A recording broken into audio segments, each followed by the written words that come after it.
This, my friends, is the used Telecaster report. Okay, we've just set aside a couple of really cool Teles. I have to tell you, in all the time I'm doing this, it always seems like the Telecasters guys would come in and they always say, "Do you got any cool old Telecasters?" And yeah, keeping old pre-CBS Telecasters in stock is a chore, and they keep rising in value.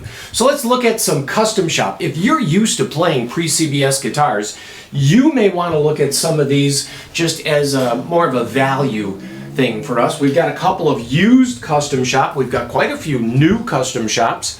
We've got some 70s Telecasters, and then this just came in. This is a 2008 52 reissue, and this is a famous guitar. For Fender, they call the Blackguards the $1 million SKU.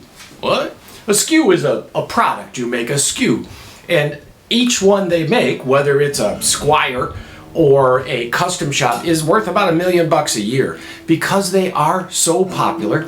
They're durable, they're rugged, they've got a lot of variety of tone. You've heard it 1,000,000 times in 1,000,000 records. That whole durability thing is a real leading thing when you look at Fenders.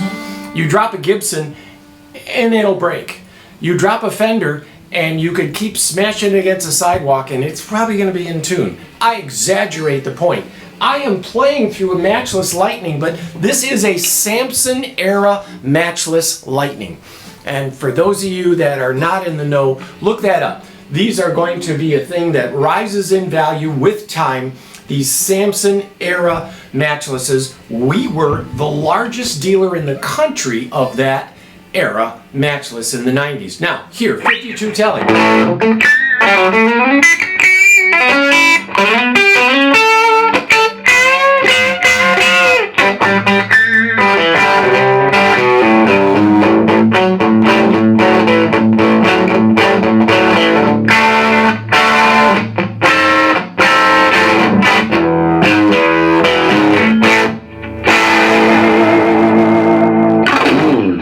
Really a great guitar. These 52 Teles, especially these older ones as opposed to some of the newer Fenders, that is $16.95 because it has the added Bigsby. For some of you, you're going to go, added Bigsby, and others are going to go, added Bigsby. This is a thin line. They never made a 50s Tele thin line, but they're calling the custom shop a 50s Tele thin line. Now the reason you might want this is that it's a feather. You almost have to hang on to it so it doesn't float away. I'm guessing this to be about 6 pounds. It's a nice rosewood board. You get a little more of that hollow sound out of it.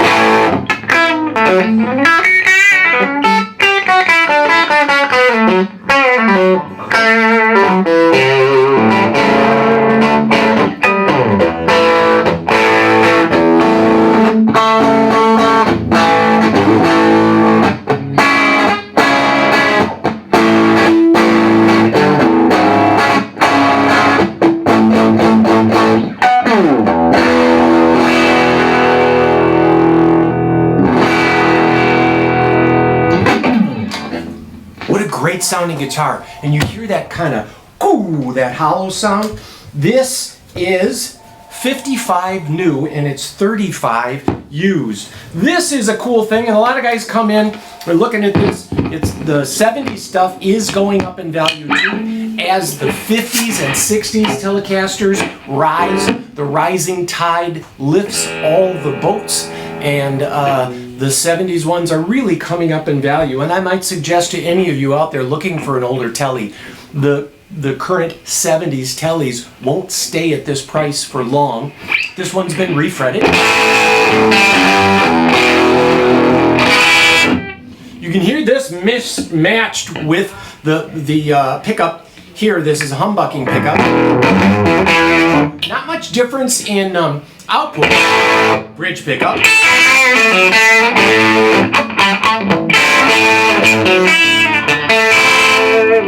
Neck pickup.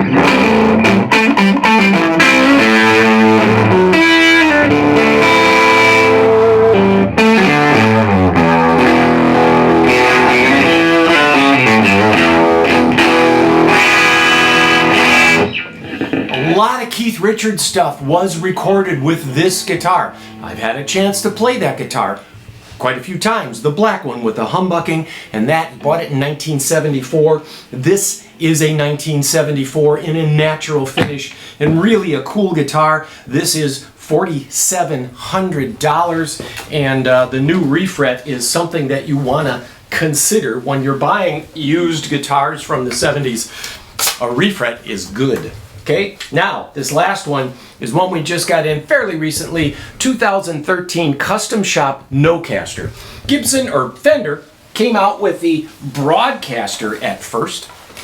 Actually, it was an Esquire at first for like a day or so, or, you know. And then they had the Broadcaster because they thought broadcasting would be a thing, TV, the thing of the future. They were thinking in 1950 that pretty soon every household would have a TV. Yeah. So then Gretsch sued him. I know a lot of you know this. Gretsch sued Fender over the name Broadcaster. And what they did is take the name Broadcaster off, and they clipped it off until they could come up with a new name, and they figured out Telecaster. Gets to the same point. Not just being a broadcaster, radio and TV, but telecasting, because in '52, yeah, that was modern. But the ones they clipped off Broadcaster for about 6 months were called Nocasters, and they're a popular guitar. A Nocaster these days is close to $100,000 if you have a clean one. This is a good example, really sharp cut, not edged off here. That's a good way to tell. You've got these recessed hole ferrules back here.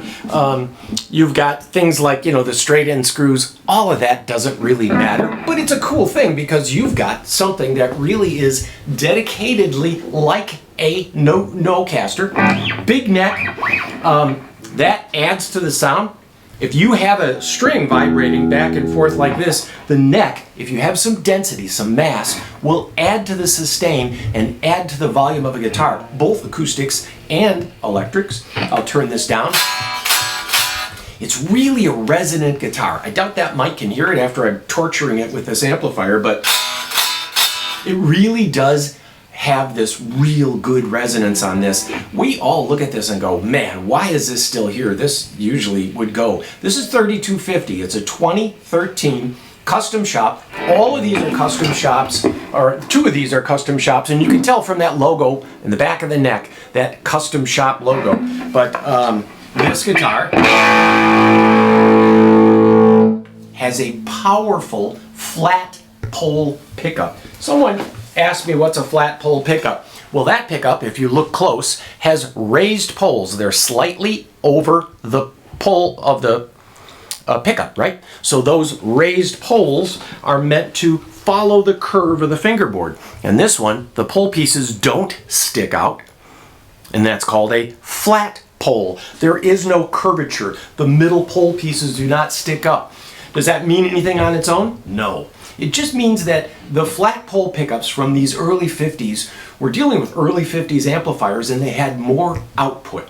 And so you can hear it. There's a bigger bass out of flat pole pickups. There's more output out of flat pole pickups, yet they still sound like...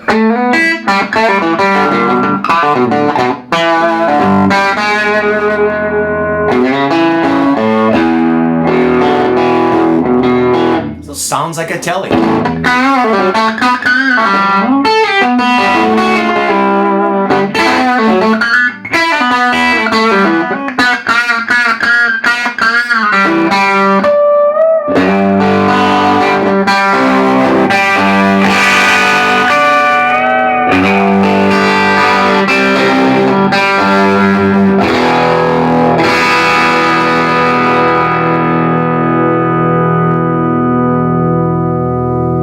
Why old guitars? Why custom shop?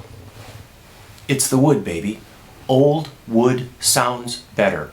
Old growth trees, trees that are old and have grown up slowly over time. You know, a tree that's 300-400 years old is hard to replant, so they just don't come up anymore. Much of that old growth forest is protected in some way, and in most countries. So getting something that is A, old growth wood, and B, aged. Aged in, not in kilns for a month or two, but out in the back lot, in the air, for a period of a couple of years at least, in the old days, 20 years.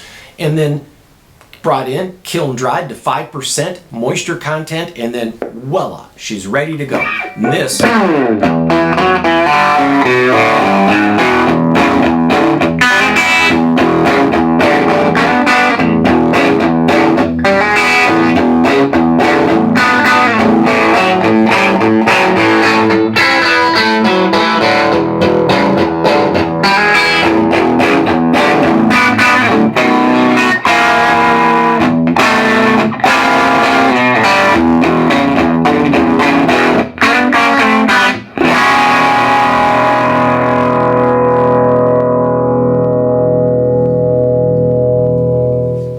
Grandpa taught me to always end on a 6th chord.